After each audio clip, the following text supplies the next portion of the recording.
This is it. The 718 GT4 RS. The car petrol heads have been waiting for.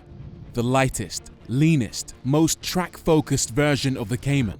A junior 911 GT3 or a GT4 with big upgrades. The hype is crazy on this one. What's it like? Well, I'm as eager to find out as you guys, so this is the very first time I'm starting up a GT4 RS.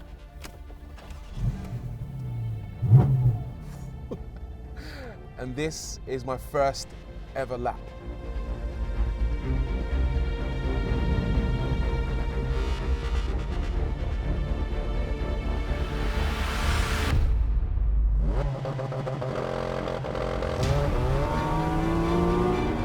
And here we go. Listen to that noise. That noise is the 4-litre naturally aspirated flat 6 from this car's bigger brother, the 911 GT3. It revs to an astonishing 9,000 RPM, makes 500 PS, 450 Newton meters of torque, and that makes for eye-opening acceleration. 0 to 62 in 3.4 seconds, 0 to 99 miles an hour in 7.1, and flat out 196 miles per hour. Super quick. I know instantly what this car is about. It's about this. Oh my God.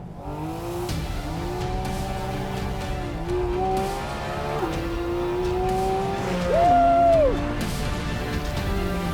It's an absolute riot. Absolute riot.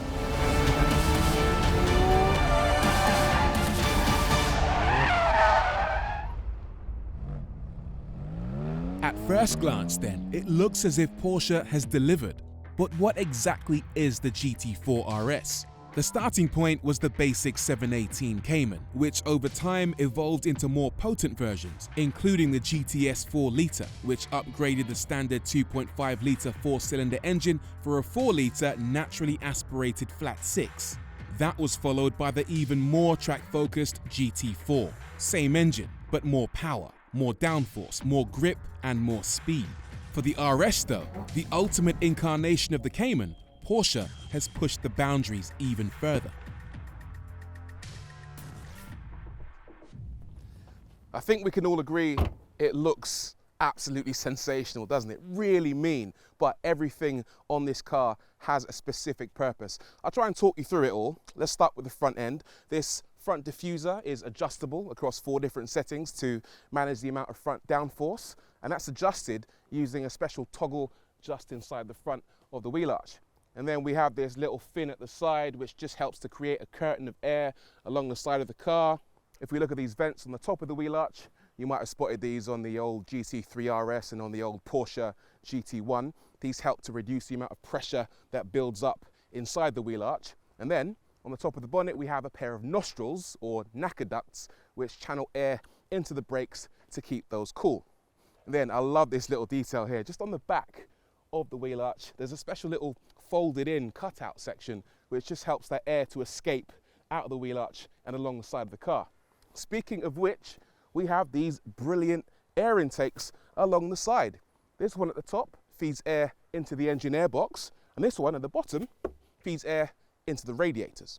And then we come to the back of the car, which is my favorite angle by far. It uses the exact same diffuser as you get on the standard GT4, but the exhausts are new. They take inspiration from the Porsche 935, and on the Y-Sack package, they have titanium tips, which look sensational. And then we have this enormous rear wing, which takes its inspiration from the Porsche 911 GT3. It's also adjustable across 2 settings, and just looks mega.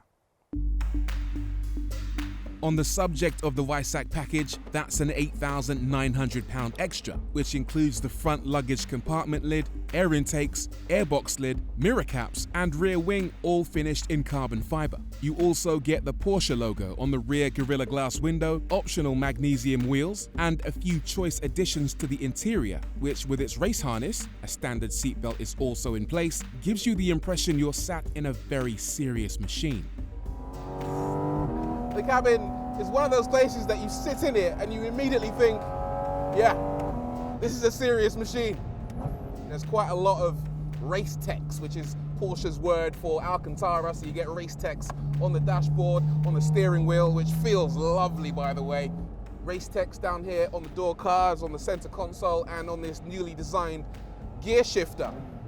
You've got these fabric door pulls, you've got this netting, looks a bit like a lady's stocking, probably saves around 30 grams or so, but every little helps. These bucket seats are fantastic as well, incredibly supportive, especially around the shoulder region here.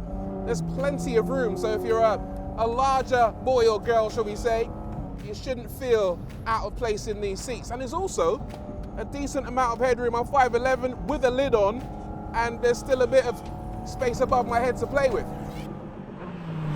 What's it like to drive this car not in anger?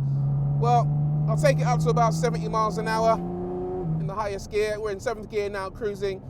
And it's not bad, actually. If you're just locked in at a certain speed, it's absolutely fine. But the minute you go anywhere near the throttle, for example, if you want to overtake someone, or just put on a bit of extra speed, all hell breaks loose. And you get a surge of intake noise about 10 inches from your head. And it's so addictive. Do you know what? I'd be interested to know what this car is actually like without a helmet on, because even with a lid on, it kind of feels like I'm driving a racing car. The noise is just absurd. Where it really shines is when you're going flat out and chasing at 9,000 RPM red line, like this. And this, it almost doesn't feel natural.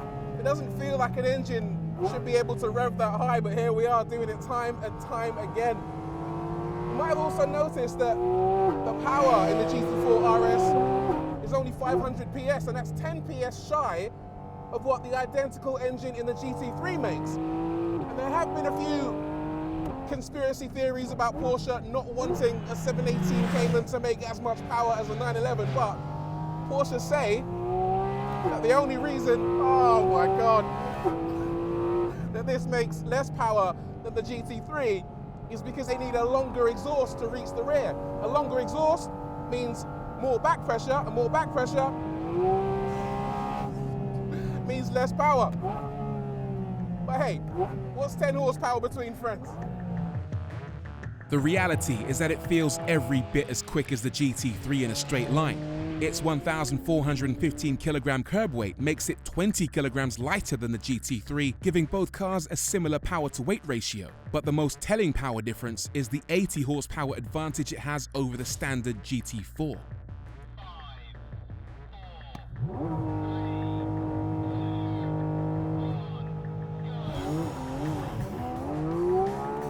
Oh! Left him for dead!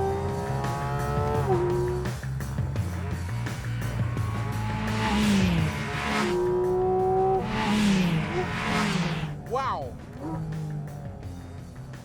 And that, boys and girls, is what 80 horsepower looks like.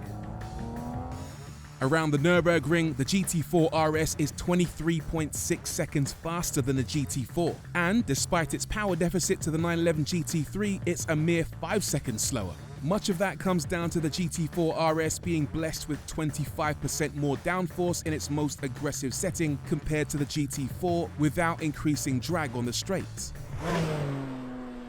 But having said that, I don't think it corners quite as well as the GT3. It's a little bit more understeer, so you do have to be a tiny bit more patient through the corners.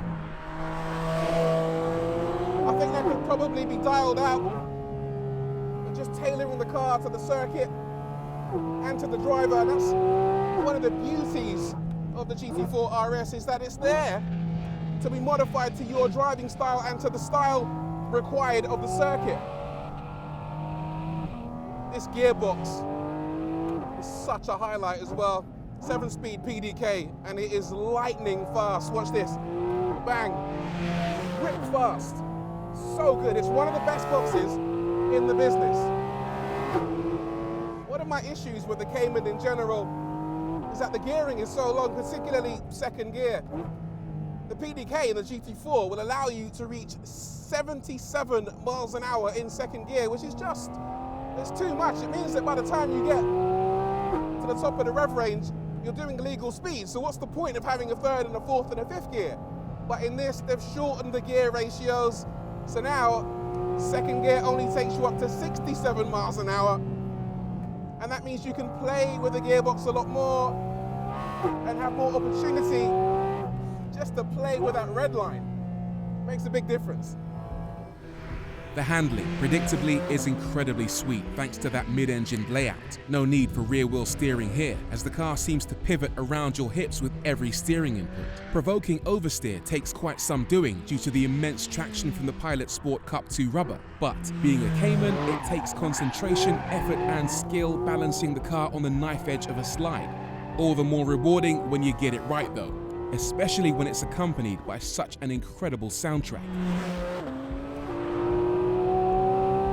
That noise, if that's the last thing I hear before I kick the bucket, I'll be a happy man.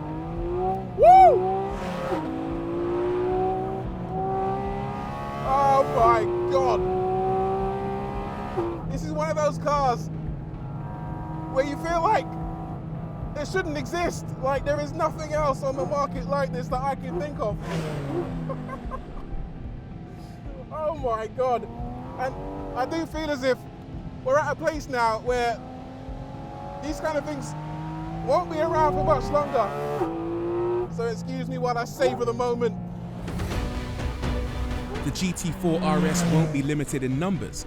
Porsche say they don't have a production ceiling, but they won't keep making it forever. So if you ever find one selling for the recommended asking price of £108,000, you already know what to do. Obviously, not everyone is going to get to enjoy the pleasure of a GT4 RS, but I tell you what, if you're one of the lucky few, you are in a very privileged position because this, my friends, is the stuff of dreams. It really is.